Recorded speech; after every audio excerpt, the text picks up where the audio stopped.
Hello, फेरि पनि स्वागत छ मेरो युट्युब च्यानलमा तपाईहरुलाई। आज डे 2 है। म घरबाट रेडी भएर फेरि पनि निस्किसकेको छु। आज चाहिँ हाम्रो प्रशान्त भाइ आउनु भएन। म भाइलाई मिसिङ गरिरहेको छु बिकज हामी जहिले दिनदिनै जान्छौँ नि त दाजुभाइ। आज चाहिँ भाइ नआउने भएकोले म एक्लै निस्किसकेको छु घरबाट चाहिँ। जस्ट आज चाहिँ विशाल भाइ आउँछ। भाइ सायद आइ पनि पुगिसकेको जस्तो देखिन्छ मासतिर। अनि सो अब फेरि आज फेरि स्टार्ट हुँदैछ हाम्रो यहाँबाट चाहिँ स्टार्ट हुन्छ जर्नी। ल तो विशाल भाइसँग भेट भइसकेको छ। विशाल भाइ हेलो भनिदेऊ। दाजुको च्यानललाई सब्सक्राइब गरिदिनु होला भन न हौ। ओ थ्याङ्क यू मेरो भाइ। हामी चाहिँ हिँडिसकेको छौँ डे 2 है। आज तपाईँहरूले बिर्सिनु भएको छैन होला। म डे 2 मा लागिरहेको छु। आज चाहिँ हाम्रो डेस्टिनेसन भनेको चाहिँ सायद घोपा क्याम्प मात्रै हुन्छ होला, किनकि आज चाहिँ मेरो टार्गेट चाहिँ ओसोको थियो, तर हाम्रो प्रशान्त भाइ आउनु भएन। सो हामी चाहिँ फेरि क्याम्पसम्म मात्रै जाने निर्णय गऱ्यौँ दाजुभाइ, बिस्तारै बिस्तारै हिँड्दै। तर मेरो त्यो जुन च्यालेन्ज छ त्यो च्यालेन्जलाई चाहिँ मैले ध्यान दिइरहेको छु है साथीहरू। हिँड्दै डिपोर्ट गेट आइपुगिसकेको छौँ है हामी गाइज। फेरि पनि हामी क्याम्प गेट आइसकेको छौँ फाइनल्ली। घरदेखि लगभग 1300 मिटर माथि पर्छ क्याम्प चाहिँ। त्यो ठाउँ चाहिँ पुरा बाहिर विदेश जस्तो देखिन्छ क्या, पुरा विदेश जस्तो यति चाहिँ क्याम्पको। पहिला तर यहाँ खैरेहरू बसेको रे, त्यही भएर पनि त्यस्तो भएको होला। अलिकति एक्स्ट्रा छ धरान भोरीमा चाहिँ क्याम्प चाहिँ। यस्तो यो पुरा फुलहरू दामी फुलिरहेको थियो पहिला चाहिँ अस्ति। अहिले चाहिँ फुलहरू पनि त्यस्तो फुले जस्तो देख्दिनँ, सबै अलिक सुक्खा। यो नरियल हो कि के हो मैले ठ्याक्कै पत्ता लगाउन सकिनँ। नरियल पनि हुनु चाहिँ होइन, यो के चाहिँ हो हुनु चाहिँ हो। अहिले धरानमा क्यान्सर हस्पिटल नयाँ बनिँदैछ, दामी बनिएको छ। ठुलो पनि ठुलो छ यो होइन। अनि यता चाहिँ अलिकति यता चाहिँ साई बाबा वार्ड छ। फेरि भिडियो बनाउँदै कुद्नु पनि छुटाउनु हुँदैन, किनकि मेरो मोटिभ भनेको अब तपाईँहरूलाई थाहा छँदैछ 30 अब कति 30 चाहिँ अब मैले कति बडीमा ट्रान्सफर्म ल्याउँछु भन्ने कुरा पनि मुख्य कुरा हुन्छ। र म अहिले रनिङ गर्नु थालिसकेको छु, हल्का रनिङ भन्दा पनि जगिङ गर्नु थालिसकेको छु। क्याम्प गेट हल्का मुनतिरबाट अब क्याम्पको वरिपरि कुद्ने भन्ने हो मेरो आजको चाहिँ सोचाइ चाहिँ। अनि हल्का ओह्रालो भए पनि बिस्तारै जगिङमा जाँदैछु। गर्दै यहाँनिरै यो 1 नम्बरे चौरी आइपुगेको छु। हल्का गल्दै पनि गइसकेको छु गल्नु चाहिँ म अहिले चाहिँ ठ्याक्कै 1 नम्बरे चौरी आसपास हो। अनि यहाँ चाहिँ थुप्रै अब डक्टरहरू बाहिरबाट आउने केटाहरू पनि खेलिरहेको चाहिँ जस्तो देखिन्छ। यता 1 नम्बरे चौरी चाहिँ यता 1 नम्बरे ग्राउन्ड आइपुगिसकेको छौँ हामी चाहिँ। कुद्दै हल्का, त्यस्तो धेरै कुद्नु त सकिएन, त्यही पनि 1 नम्बरे चौरी आइपुगिसकेको छौँ। हाम्रो विशाल भाइ त्यहाँ बसेर हेर्दै हुनुहुन्छ। यता चाहिँ पर केटाहरू दामी कुद्दैछ जस्तो छ हौ।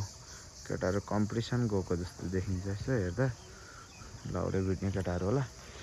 यहाँनिर चाहिँ केटाहरू बल हान्दै गरेको जस्तो देखिन्छ। यता चाहिँ क्रिकेट ट्रेनिङ गरेको जस्तो देखिन्छ। पर चाहिँ केटाहरू धमाधम खेल्दैछ। अलिकति पल्लो पर चाहिँ कुद्दा 1 नम्बर घुमेर पनि आइसक्यो। तर यो हेर्दा कुद्दा आउँदा यो बर कस्तो युनिक लाग्यो क्या साथीहरू मलाई। यो बरको जरा यस्तो खतरा त मैले कहीँ देखेकै थिइनँ। बर हो कि के हो, यो बर नै जस्तो छ, बर हो। नम्बरै घुमेर पनि जगमै छु अहिले हामी। फेरि पनि भाइ पनि हल्का हान्नुपर्छ भनिरहेछ, जगिङ चाहिँ हान्नुपर्छ दाइ मोटाए भन्ने खालको कुरो सुन्दैछु दाइको। अनि ओभर जे होस् गाह्रो भइरहेछ है, त्यही पनि एकदम गाह्रो भइरहेछ। अनि अहिले चाहिँ हामी यहाँबाट डेन्टल गेट साइड जाँदैछौँ। 1 नम्बर सब्सक्राइब गरिदिनु ल। तपाईँहरूले पुरा गाह्रो भइरहेछ, कुद्दा थकान चाहिँ लास्टै थकान भइसकेको छ तै पनि अब लास्ट ट्राई त गर्नु पर्यो नि त ट्राई अन्टिल यो डाई भन्छ कि त्यही भएर हल्का चाहिँ कुद्नै पर्छ सो थाकियो लास्ट चाहिँ फिनिसिङ किप गोइङ फिनिसिङ हैन आयो नाइस गुड छ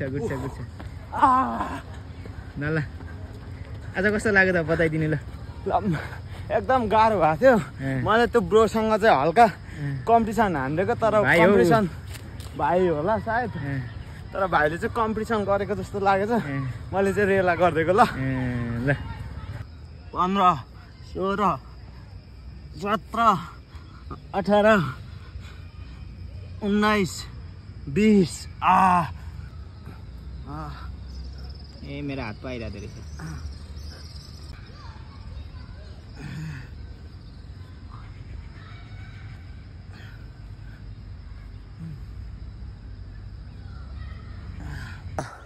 आज हल्का पुसअप सुसअप अनि रनिङ सनिङ गरिसकेको छ अनि मैले अरू सेटअप पनि गरेँ अनि अब लास्ट चाहिँ के रहेको छ भने ह्याभिङ हान्नु बाँकी छ पर उहाँ अलिक तलतिर उहाँ तल अब हानेर त्यहाँबाट चाहिँ इन्ड हुन्छ आजको भ्लग चाहिँ डेन्टलमा दाइ अड्केर बसिरहेको छु यहाँ गार्डलाई बोलाउनु आएकै छैन अझै पनि त्यो भएकोले सबैजना हेरिदिनु होला यस्तै छ है हाम्रो खासमा चाहिँ म त्यहाँनिर झन्डै अड्केर आज झन्डै सहिद भइदिइ गएँ कि त्यो भएर त्यहाँनिर टाउको चाहिँ छिर्यो मान्छेले मैले भनेको सुनेको टाउको छिरेपछि छाती चाहिँ छिर्छ भन्ने सुनेको थिएँ तर सकिनँ म अड्केँ त्यहाँनिर गाइज बट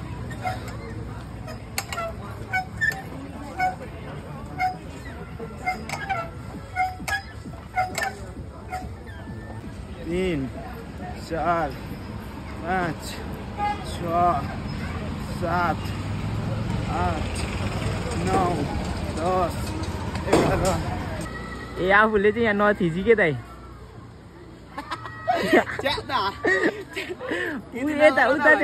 गाइज लगभग आजको टास्क चाहिँ सकेर म घरतिर लागेँ अगाडि विशाल भाइ म आज चाहिँ मेरो ह्याभिङ माइनस भयो किनभने विशाल भाइले त्यो रेकर्ड नै गरिदिएन रहेछ भिडियो अनि त्यो भएको कारणले चाहिँ मलाई फेरि आज म धेरै थाकेको पनि थिएँ अनि ठ्याक्क गर्नु पनि सकिनँ क्या लास्टै थाकेको थियो अनि हाँस उठिहाल्यो रोक्दा सो त्यसैले आजको चाहिँ ह्याभिङ चाहिँ धेरै नै माइनस भएको छ होइन त्यसैले आजको चाहिँ अलिक माइनस भएको छ यदि मेरो भिडियो मनपर्छ भने तपाईँहरूलाई like comment share subscribe YouTube channel चाहिँ टिभीडिआर भ्लग छ नभुली सब्सक्राइब गरिदिनु होला लेट्स इन्ड